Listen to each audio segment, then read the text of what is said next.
వల్ల మనము ఆ యొక్క వేరే రాష్ట్రాల్లో ఉన్నటువంటి మనము ఇప్పుడు మన కేసీఆర్ గారు వైస్ ప్రెసిడెంట్ కావాలనుకుంటున్నారు, రేవంత్ రెడ్డి గారు ఫ్యూచర్లో ప్రైమ్ మినిస్టర్ అనుకుందాం సౌత్ ఇండియా. ఇప్పుడు నార్త్ ఇండియాలో ఉన్న ఓటర్స్ని మనం కన్విన్స్ చేయాలి కదా, చేయాలంటే హిందీ రావాలి కదా. వాళ్ళు వచ్చి హిందీలో మాట్లాడుతున్నారు, అయినా సక్సెస్ అయితే లేరు ఇక్కడ సౌత్ ఇండియాలో. సో కాబట్టి భాష రావడం వల్ల లాభమే కానీ నష్టం అయితే లేదు.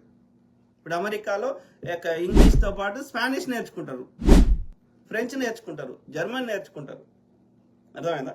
సో కాబట్టి good spoken English and spoken Hindi రావడం వల్ల మనకి ఎక్స్పోజర్ పెరుగుతుంది.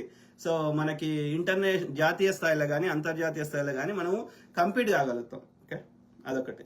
రెండవది రాజ్యాంగం, the constitution of republic of India, constitution of republic India. Okay, భారత రాజ్యాంగం గురించి పూర్తి అవగాహన రావాలి.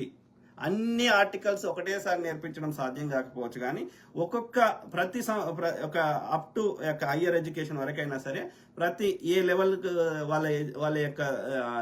వాళ్ళ యొక్క స్థాయిని బట్టి, ఆ గ్రేడ్ని బట్టి వాళ్ళకి ఆ యొక్క పర్టికులర్ బేసిక్ ఆర్టికల్స్, బేసిక్స్ చిన్న స్థాయిలో up to elementary school 5th grade వరకు, మిడిల్ స్కూల్ 8th గ్రేడ్ వరకు ఇవి ఇంకో ఆర్టికల్స్, అట్లా కాంప్లికేటెడ్ ఆర్టికల్స్ వచ్చేసి పెద్ద లెవెల్లో అడల్ట్ స్థాయిలో ఉన్నాయి. హైయర్ ఎడ్యుకేషన్ లో కంపల్సరీ భారత రాజ్యాంగం గురించి అవగాహన ఉండాలి. చట్టాల గురించి అవగాహన లేకపోతే నేను చట్టాలని అది తప్పు అని నాకు తెలుస్తలేదు, నేను కావాలని చేస్తలేను. రోడ్డు మీద ఉచ్చబోయడం తప్పు అనేది అది ఒక చట్టం, దానికి ఒక చట్టం ఉంది అనేది నాకు తెలిస్తే నేను ప్రవర్తించే విధానం మారుతుండొచ్చు. దీనికి ఇంత ఫైన్ వేస్తారా అయ్యా, ఇంత పనిష్మెంట్ ఉంటుంది, రాజ్యాంగంలో ఈ ఆర్టికల్లో ఉంది అని నాకు తెలిస్తే నేను ప్రవర్తించే విధానం మారుతుండొచ్చు. కాబట్టి చాలా మందికి చట్టాల గురించి అవగాహన లేకపోవడం వల్ల వాళ్ళు తెలియకుండానే తప్పులు చేస్తున్న వాళ్ళు ఉన్నారు. చాలా తక్కువ మంది, తెలిసి కూడా తప్పులు చేస్తున్న వాళ్ళు చాలా తక్కువ మంది ఉంటారు పర్సెంటేజ్. కానీ తెలియక దానికి చట్టం ఉంది అని తెలియక చేసే వాళ్ళు ఎక్కువ మంది ఉంటారు. కాబట్టి ఈ చట్టం ఉంది, దీనికి ఇది పాటించకపోతే ఇంత జరిమానా వేస్తారు, లేకపోతే ఇన్ని నెలలో ఇన్ని ఏళ్ళలో జైలు శిక్ష పడుతుంది అనే అవగాహన రాజ్యాంగంలో రాసిండ్రు ఈ ఆర్టికల్స్ అని తెలిస్తే మన ప్రవర్తించే విధానంలో ఎంతో కొంత మార్పు అయితే ఉంటుంది. కాబట్టి రాజ్యాంగం గురించి కూడా నేర్పించాల్సిన అవసరం ఉంది. అంటే నేను ఇక్కడ ఏం చెప్తున్నా, ఇవన్నీ మన డే టు డే యూజ్ అయ్యేది చెప్పురా, ఎందుకు చెత్త ఎందుకు, నాకు అవసరం ఏంది అని నేను అంటున్నా.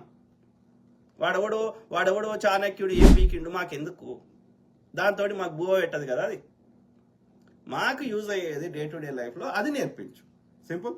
అది కాకుండా చాణక్యుడు అట్లాంటి చెత్త కావాలంటే దానికో సబ్జెక్ట్ పెట్టు, వాళ్ళు ఇష్టం ఉన్నది ఎలెక్టివ్ పెట్టు, వాళ్ళకి ఎవడన్నా ఇంట్రెస్ట్ ఉన్నాడు వాడు తీసుకుంటాడు. కానీ ఫండమెంటల్స్ అయితే మాకు డే టు డే అవసరం ఉన్నాయి, అయితే ఇవి నేర్పు అని నేను చెప్పదలుచుకున్నా. ఓకే, సో ఆక్రమణలో భారత రాజ్యం. కంప్యూటర్ సైన్స్, ఏఐ, ఇవి బేసిక్ డీప్ నాలెడ్జ్ కాకపోయినా బేసిక్ అండర్స్టాండింగ్ అయితే ప్రతి ఒక్కరికి అవసరం.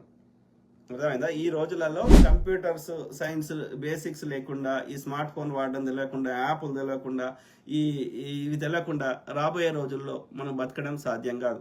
ఎవ్రీథింగ్ బికమింగ్ డిజిటల్, ఆన్లైన్ అవుతుంది. అది బెటర్ కూడా, ఎందుకంటే ఈ యొక్క పేపర్ ప్రింట్ చేయడము, పేపర్ని అది వందల వేల సంవత్సరాలు దాచిపెట్టడము అవన్నీ ప్రాక్టికల్గా సాధ్యం కాదు. కాబట్టి ప్లస్ వాటిని ఏదైనా దానిలోకి వెళ్ళి రిపోర్ట్స్ కావాలంటే డేటా ఉంటే ఈజీ అవుతుంది, డిజిటల్ ఉంటే. అదే పేపర్ ఉంటే అది సాధ్యం కాదు, వాళ్ళకి వెళ్ళి డేటాను రాబట్టడం. కాబట్టి డిజిటల్ అనేది అది 100% డిజిటల్ అవుతుంది. పేపర్ కాన్సెప్ట్ వెళ్ళిపోతుంది. గుడ్, మనీ కూడా అదే అవుతుంది, మనీ కూడా డిజిటల్ అయిపోతుంది.